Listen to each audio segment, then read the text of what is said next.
오늘 말씀은 어둡고 절망적이었던 시대에 하나님께서 아이 사무엘에게 소망을 두고 부르신 사건을 배경으로 합니다. 사무엘이 자랐었던 시대는 사사시대의 말기였습니다.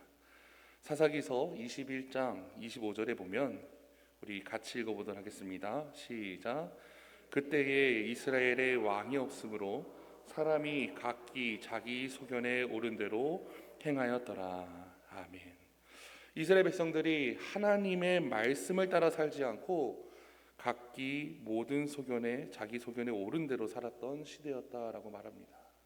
하나님께서 이스라엘의 왕이 되시는데, 세상을 창조하시고 모든 걸 다스리시는 하나님께서 이스라엘의 왕이 되어야 하는데 자기가 살고 싶은 대로 살아가는 인생, 하나님에 대한 말씀에 대한 진리가 없어져 버려서 모든 것이 자기 소견 옳은 대로 자기 생각대로 살아가게 되었습니다. 그러다 보니까 뒤죽박죽인 세상이 되었죠. 이런 상황 속에서 엎친 데 덮친 격으로 하나님을 알지 못하는 엘리의 두 아들 홈니와 비느하스가 제사장이 되었습니다. 사무엘상 2장 12절 말씀인데요, 우리 같이 읽어보겠습니다. 엘리의 아들들은 행실이 나빠 여호와를 알지 못하였더라. 아멘. 그들은 하나님을 잘 알지 못하였기 때문에 제사장이 되어서도 제사를 멸시하였습니다. 그리고 성막 안에서 잘못된 죄들을 범하기 시작합니다. 그런데 더 큰 문제는 그들의 아버지이자 이스라엘을 바른 길로 이끌어가야 할 엘리 제사장 역시 영적인 문제가 있었다라고 말씀은 이야기하십니다. 그러나 사랑하는 성도 여러분, 기억하시기 바랍니다. 바로 그때에 말씀으로 하나님께서는 우리들을 위로하시는데요, 본문 3절 말씀에 보면 하나님의 등불은 아직 꺼지지 아니하였으며 라고 우리들을 위로하십니다. 답이 없어 보이는 세상 속에서 하나님의 등불은 꺼지지 않았고 이스라엘을 비추시고 계셨고, 또한 새로운 사람으로 사무엘을 부르십니다. 오늘 읽은 본문을 자세히 보면 제사장 엘리는 눈앞이 어두워져서 한 치 앞도 내볼 수 없었던 상황이었고, 자기 처소에 누워 있었던 반면 하나님의 사람이었던 하나님께서 부르신 아이 사무엘은 하나님 전안에 누워 있었다라고 말합니다. 어디에 누워 있다고 얘기하죠? 하나님의 전안에. 이것은 사실 그들의 영적인 상태를 나타내는데요, 특히 두 인물의 그 대조 사이에 있는 3절 말씀, 하나님의 등불이 아직 꺼지지 아니하였으며 라고 하나님께서는 그 이야기를 하시면서 이 시대를 향한 하나님의 음성이라고 저는 생각합니다. 내 등불은 아직 꺼지지 않았다. 무엇보다도 오늘의 시대적 상황과 이 이스라엘 백성들에게 있었던 그 시대적 상황은 비슷한 상황 가운데서 하나님은 지금도 말씀하고 계신다라고 믿습니다. 특별히 오늘 이 아침 수요 예배 말씀을 통해서 그렇게 꺼지지 않는 하나님의 등불을 보며 우리들을 위로하시고 부르시는 하나님의 음성을 듣는 시간이 되길 소망합니다. 첫 번째로, 하나님의 등불은 어두운 세상 속에 희망의 불꽃이 되십니다. 저를 따라 읽어볼까요? 하나님의 등불은 세상의 희망입니다. 본문 사무엘상 1절 말씀, 3장 1절 말씀 우리 같이 읽어보겠습니다. 시작. 아이 사무엘이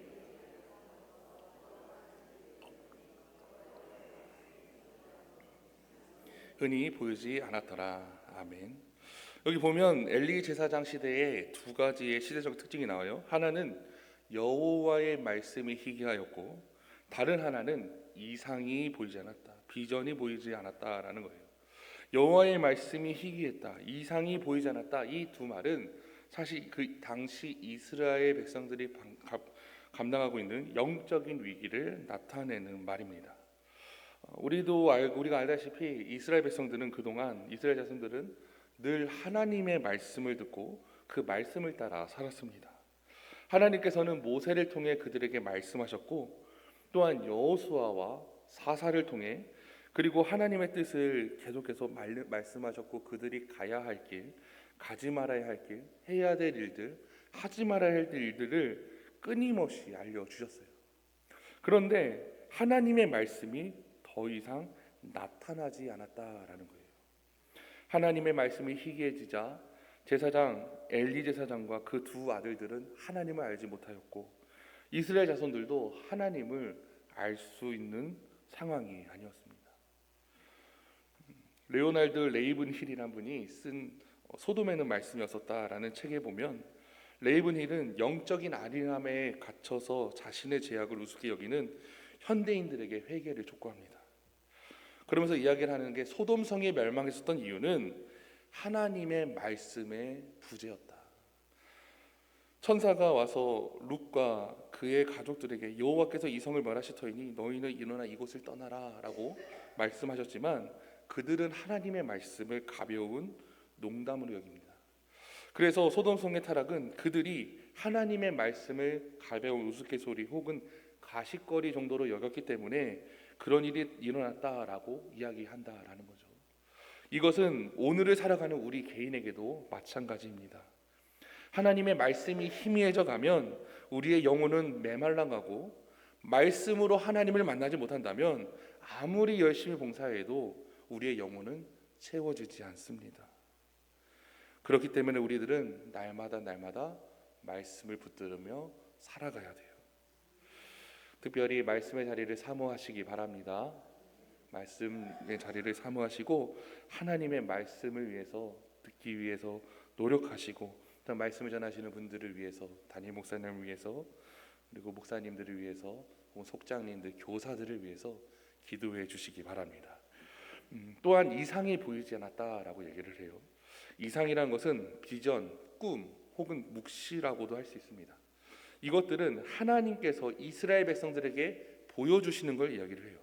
그런데 엘리 제사장 시절에는 이러한 이상이 보이지 않았다라는 거예요. 잠언 29장 18절에 보면 이렇게 되어 있습니다. 우리 같이 읽어볼까요? 시작.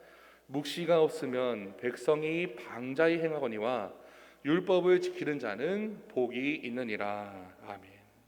하나님께서 주시는 묵시, 이상이 없으면 사람들이 길을 잃어버린다라는 말씀이신 겁니다. 그래서 우리들은 꿈을 잃어버린 세대가 제일 불행하다라고 말할 수 있어요. 고3 친구들에 대해서 이야기를 해보면 나중에 대학교라든지 뭐가 되고 싶니 물어보면 꿈이 없어요. 뭔가 그냥 성적 맞춰서 대충 가려고 이렇게 얘기하는 친구들도 있고 내가 무엇이 되겠다라는 비전과 이상이 있어야 되는데 그런 것이 없다 보니까 불행한 인생을 살아가게 된다라는 거죠.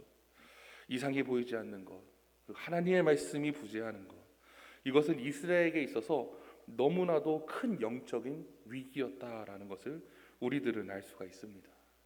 그렇기에 구약 선지자였던 요엘 선지자는 성령이 임하시는 부흥의 때를 갈망합니다. 그에 따르면 하나님의 날이라는 게 있는데 하나님의 날은 하나님의 영이 그의 종들에게 부어지는 날을 의미합니다. 그는 하나님의 영이 부어지면 이렇게 된다라고 얘기했어요. 요엘서 2장 28절 말씀에 보면 제가 읽겠습니다. 그 후에 내가 내 영을 만민에게 부어주리니 너희 자녀들이 장래일을 말할 것이요 너희 늙은이들이 꿈을 꾸며 너희 젊은이들이 이상을 볼 것이며. 아멘. 하나님의 영이 임하면 자녀들은 장래일을 말하고 늙은이들은 꿈을 꾸고 젊은이들은 이상을 본다라고 얘기해요. 장래일, 꿈, 이상 사실 다 같은 말을 이야기합니다. 하나님의 영이 보여주고 계신다라는 뜻이죠. 그래서 주님의 제자들은 성령이 임하자 드디어 열방을 향한 복음화를 꿈꾸기 시작했고 정말로 생명을 바쳐가며 땅끝까지 이르러 주님의 증인된 삶을 살아가게 됩니다. 그들의 가슴 속에는 이상이 그리고 하나님의 말씀이 가득했기 때문이라는 거죠. 그런데 엘리 제사장 시절에는 이러한 이상이 보이지 않았습니다. 장래일도 꿈도 이상도 다 사라져 버리고 말았습니다. 그러니까 당연히 하나님의 영이 그들 가운데 임재하지도 않게 된다라는 거죠. 그렇게 되자 사람들은 현실적으로 바뀌게 되었고 세상적인 욕망을 추구하며 살아가게 되고 자기 유익만을 바라보며 살아가게 됩니다. 말씀이 사라진 그리고 이상이 사라진 그리고 하나님을 향한 갈망이 사라진 시대, 그 시대가 바로 위기의 시대라는 거죠. 아모스서 8장 11절에는 이렇게 쓰여져 있습니다. 우리 같이 읽어볼까요? 시작. 주 여호와의 말씀이니라. 보라 날이 이를지라 내가 기근을 땅에 보내리니 양식이 없어 주림이 아니며 물이 없어 기람이 아니요 여호와의 말씀을 듣지 못할 길갈이라. 아멘. 아모스 선지자가 얘기를 해요. 먹을 양식이나 물이 없어서 사람들이 기근할 것이 아니라 하나님의 말씀을 듣지 못하는 기근이 찾아올 것이다. 그렇기 때문에 우리들은 하나님의 말씀을 우리는 매일 혹은 매주 듣지만 그것을 가지고 어떻게 내 삶에 적용하며 살아가는 것인가, 이러한 고민이 나타나야 된다라는 거고요. 또 하나, 그런 말씀들을 들으면서 내 삶에 적용하지 않고 그냥 종교적인 행위만 하면서 주일 예배만 들어가는 그러한 잘못된 모습을 가진 문제들이 막 이렇게 나타나게 된다라는 겁니다. 그런데 본문 2절에 보면 또 이야기가 나옵니다. 우리 2절 말씀 같이 읽어보겠습니다. 시작. 엘리의 눈이 점점 어두워져서 가서 보지 못하는 그때에 그가 자기 처소에 누웠고. 아멘. 성경은 엘리의 눈이 어두워져서 잘 보지 못하였다라고 말을 해요. 성경에서 눈이 어두워졌다라는 것은 육적으로 나이가 많아져서 잘 보지 못하는 경우도 있지만 대부분 사실 영적으로 타락했다라는 의미를 담겨져 있습니다. 영적으로 몰락했다라는 의미죠. 누가복음 24장에 보면 엠마오로 내려가고 있었던 두 제자들이 부활하신 예수님을 만났을 때 일어난 이야기가 나옵니다. 두 제자는 예수님과 함께 가고 있는데 예수님에 대해서 알아보지 못했습니다. 왜냐하면 그들의 눈이 뭐예요? 가려져 있기 때문에. 예수님을 전심으로 따랐지만 예수님이 십자가에 돌아가시고 부활하셨는데 그 사실에 대해서는 알지도 못하고 영적으로 타락해져 있다 보니까 예수님에 대해서 알지 못하는 겁니다. 누가복음 24장 16절에 보면 그들의 눈이 가리워져서 그인 줄을 알아보지 못하거늘. 눈이 어두워진 그들은 절망했고 좌절했습니다.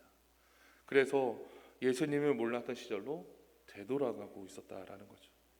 아무리 건강한 눈이라도 주님을 보지 못한다면, 영적인 세계를 보지 못한다면 그 눈은 병든 눈이나 마찬가지입니다.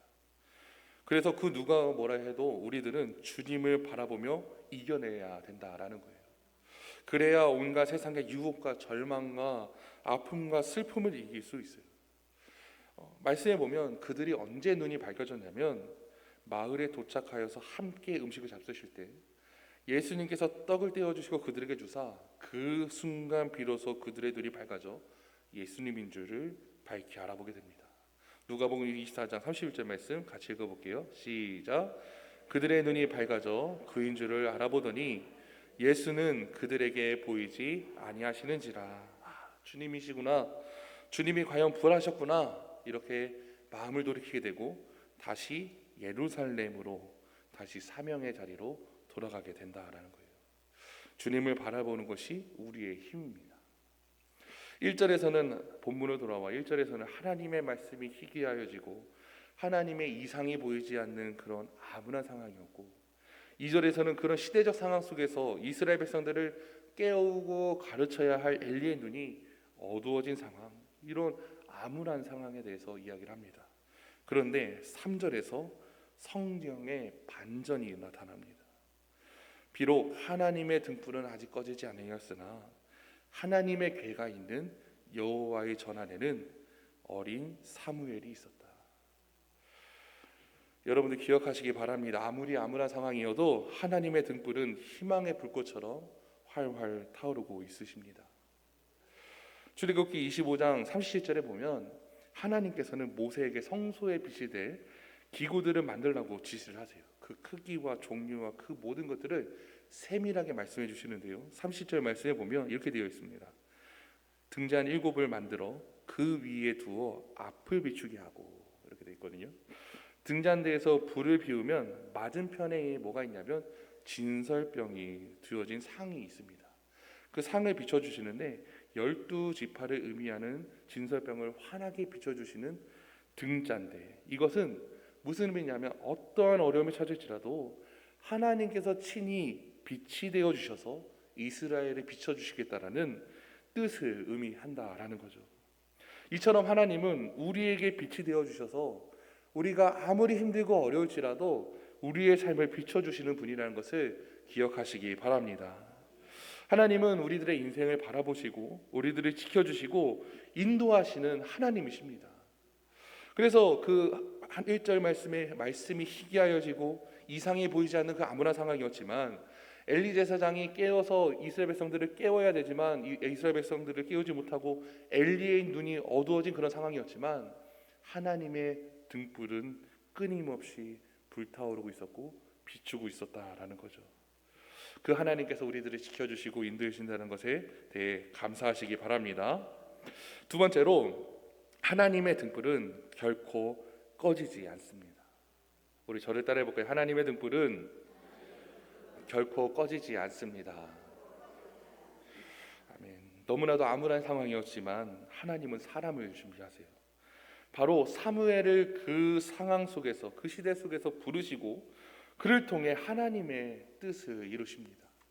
우리 3절 말씀 같이 읽어보겠습니다. 3절 말씀 시작. 하나님의 등불은 아직 꺼지지 아니하였으며 사무엘은 하나님의 궤 있는 여호와의 전 안에 누웠더니. 아멘. 제사장들에게 있어서 가장 중요한 일은 하나님의 등불을 잘 관리하는 것이었습니다. 밤새 제사장들이 기름을 갈아주고 교대로 불침번 근무를 쓰는 것이 사실 주된 업무 중 하나였습니다. 그렇게 제사장들이 만약에 자신의 역할을 제대로 감당하지 못한다면 등불이 꺼지고 맙니다. 여기서 하나님께서 저와 여러분에게 주시는 한 가지 교훈은 뭐냐면 성직교회의 등불이 꺼지지 않도록 여러분들이 우리 교회의 영적인 파수꾼이 되시길 주님의 이름으로 축원합니다. 우리 옆에 있는 성도님께 인사하겠습니다. 당신은 영적인 파수꾼입니다. 영적인 파수꾼입니다. 네, 파수꾼입니다. 우리가 꺼지면 안 돼요. 우리가 더 많이 새벽에 나와서 기도해야 되고 더 많이 예배를 참여해야 되고 더 힘써서 우리 교회와 목사님을 위해서 기도해야 합니다. 제가 여주에서 담임 목회를 했었습니다. 시골에서 했었고요. 너무나도 힘들었던 게 있었는데 그게 뭐였냐면 연탄 떼는 게 너무나도 힘들었어요. 제가 몇 년 전만 해도 연탄을 떼던 사람입니다. 우리 권사님들, 나이 많은 권사님들 잘 아시죠? 연탄 어떻게 떼시는지. 지금은 그냥 버튼 하나 누르면 너무나도 집안에 그 가스보일러를 이렇게 따뜻하게 되잖아요. 근데 그 시골에서 목회할 때는 연탄을 폈었어요. 연탄을 피니까 너무나도 힘들었었어요. 왜냐하면 연탄을 피는 것에 대해서 핵심은 뭐냐면 불이 꺼지면 안 돼요. 불이 꺼지면 그거 다시 키우느라고 아주 고생을 합니다. 그래서 제일 두려웠던 게 뭐냐면 명절 때 이렇게 교회를 한 2, 3일씩 비우잖아요. 그러면 뭐예요? 연탄 불이 꺼질 수밖에 없죠. 그러면 집으로 돌아가는 길에서 항상 생각하는 게 뭐냐면 겨울에는 저 연탄 불 다시 켜야 되는데 어떻게 해야 되지? 이러한 생각을 하며 달려갔던 게 기억이 납니다. 사랑하는 성도 여러분, 하나님께서는 우리들을 영적인 파수꾼으로 부르셨어요. 하나님의 나라와 하나님의 교회를 위해 우리들을 부르셨고 하나님의 사명을 감당케 하셨습니다. 그렇기 때문에 우리들은 영적인 파수꾼이기 때문에 우리 교회를 위해 더욱더 모이기에 힘써야 합니다. 더욱더 깨어서 기도해야 합니다. 더욱더 하나님을 의지하시는 저와 여러분 되길 소망합니다. 하나님께서는 우리들을 부르셨습니다. 이스라엘 백성들은 비록 하나님의 백성들인데도 불구하고 자기 마음대로 살았고 또 이스라엘의 참된 지도자가 무너져 보이는 것 같아 보였던 상황이었지만 하나님의 등불은 성막 안에서 홀로 꺼지지 않고 밤을 밝히고 있었습니다. 시대적인 어려움이 찾아올 때도 하나님은 하나님의 사람을 통해 빛을 비추어 주셨고 결국 종국에는 예수 그리스도, 예수님을 이 땅에 보내주셔서 어두운 세상을 밝혀주셨습니다. 요한복음 1장 4절 5절 말씀해 보면 우리 같이 읽어볼까요? 시작. 그 안에 생명이 있었으니 이 생명은 사람들의 빛이라. 빛이 어둠을 비추되 어둠이 깨닫지 못하더라. 아멘. 영원한 생명의 빛으로 빛이 되신 예수님 우리에게 보내주신 하나님의 은혜에 감사하시기 바랍니다. 특별히 영적인 파수꾼으로서 깨어서 더 열심히 교회를 위해, 목사님을 위해, 하나님을 위해 기도하시는 저와 여러분 되길 기도합니다. 마지막 세 번째, 하나님의 등불은 하나님의 사람을 통하여 세상을 비추어 주십니다. 우리가 기억해야 될 것은 하나님의 등불은 사람을 통해서 일하신다라는 거예요. 성소에서 섬기던 사무엘은 하나님의 빛을 비추는 등불이었습니다. 이스라엘 민족의 등불이 됩니다. 사무엘상 3장 19절에서부터 20절 말씀에 보면 이렇게 되어 있습니다. 사무엘이 자라매 여호와께서 그와 함께 계셔서 그의 말이 하나도 땅에 떨어지지 않게 하시니 단에서부터 브에세바까지 온 이스라엘이 사무엘은 여호와의 선지자로 세우심을 입은 줄을 알았더라. 아멘. 성경에 보면 하나님께서는 그와 함께 하셨고 그의 말이 하나도 땅에 떨어지지 않게 하셨다라고 이야기를 해요. 그리고 그가 하는 말, 이게 땅에 떨어지지 않았다라는 뜻은 무슨 얘기냐면 그가 하는 말은 전부 다 뭐 하셨다는 거예요? 다 들어주셨다라는 거예요. 이루어 주셨고 또 그와 동행하셨습니다. 또 말씀에 보면 단에서부터 브에세바까지라고 되어 있는데 이 단은 이스라엘의 최북단에 있는 땅이고 이 브에세바는 최남단에 있는 땅이에요. 그러니까 이스라엘 땅끝에서부터 땅끝까지 모든 사람들이 뭐 한다는 거예요? 사무엘은 여호와께서 부르신 선지자가 맞구나, 세우심을 입었다는 것을 알게 할 정도로 그를 높여주셨다라는 겁니다. 하나님은 사무엘 한 사람을 통해 이스라엘의 어두운 밤을 밝힐 계획을 갖고 계셨기에 그를 부르셨고 그를 훈련하셨습니다. 그의 말이 땅에 하나도 떨어지지 않게 하셨고 그를 위대한 선지자로 세우셨다라는 거예요. 사무엘상 17장에 보면 골리앗의 추전에 의해서 모두가 벌벌 떨고 있었던 이스라엘 가운데 이스라엘 등불로 하나님께서는 다윗을 부르십니다. 이스라엘의 등불은 그 당시에는 사울 왕이 아니었어요. 아무도 주목해 보이지 않았었던 어린 소년 다윗이 바로 이스라엘의 등불이었습니다. 하나님께서는 그 다윗을 통해서 위대한 승리를 하게 하십니다. 하나님의 더 놀라우신 일을 행하셨다라는 거죠. 또한 18세기 영국은 공업화와 산업화로 인해서 많은 문제가 일어났습니다. 무너져 내려갔었던 영국을 다시 변화시켰던 사람이 한 명 있는데요. 여러분들도 잘 아시는 감리교 청시자인 존 웨슬리입니다. 하나님께서는 웨슬리를 통해서 영국을 변화시키셨어요. 산업혁명으로 인해서 기계들이 이제 막 생겨나다 보니까 사람들이 일을 하지 못하고 이걸로 인해서 대량적인 실직이 일어나고 좌절하게 되고 영국 국교에도 다 이렇게 침체되는 영적인 침체, 도덕적으로 타락하고 뭐 부패 막 이런 것들이 막 나타나는 영국 사회가 굉장히 혼란스러웠습니다. 근데 그때 그 웨슬리는 설교를 통해서 하나님의 말씀을 통해서 악을 철저히 드러나게 했고 그 사람들을 회개케 함으로써 술 주정꾼, 매춘부, 도둑 등 죄인들을 거룩한 습관을 가진 사람으로 변화시키는 운동을 하게 됩니다. 그 결과 영국을 회복시켰고 새롭게 개혁되기 시작된다라는 거예요. 그래서 웨슬리 목사님에 대해서는 단순히 유명한 설교가가 아니라 그 시대의 최고의 사회 변혁가라고도 그분을 이해하기도 합니다. 즉 준비된 하나님의 사람을 통해 환하게 비춰주셨고 그 사람을 통해 하나님의 일을 이루셨다라는 거죠. 저와 여러분이 이러한 사람들이 되길 소망합니다. 특별히 우리 교회가 이런 교회가 되길 소망합니다. 특별히 우리 교회 학교 아이들이 이러한 아이들이 되길 소망합니다. 우리를 성직교회의 영적인 파수꾼으로 불러주신 하나님께 감사하시고 날마다 모이기에 힘쓰시고 기도하기에 힘쓰시는 그리고 하나님을 날마다 붙들며 살아가시는 저와 여러분 되길 기도하겠습니다. 말씀 마무리하겠습니다. 여러분 기억하십시오. 하나님의 등불은 어두운 세상 속에서 희망의 등불이 됩니다. 하나님의 등불은 결코 꺼지지 않으며 하나님의 등불은 하나님의 사람을 통해 세상을 비춰주신다는 것을 기억하시면서 멋지게 훈련마다 하나님께 크게 쓰임받는 우리 성직교회 성도님 되시기 주님의 이름으로 축원합니다. 우리 말씀을 기억하며 잠시 기도하겠습니다. 이 시간 기도할 때 하나님 우리들을 통해 일하여 주시옵소서. 세상은 하나님에 대해서 비난하고 하나님에 대해서 알지 못하는 세상이지만 우리를 통해서 하나님을 더욱더 알아가길 소망합니다. 하나님의 등불이 사무엘을 통해서 비춰주신 것처럼 우리를 통해 임하여 주시옵소서. 우리 교회를 사용하여 주시옵소서. 우리 함께 주여 삼창하시고 뜨겁게 기도하겠습니다. 주여.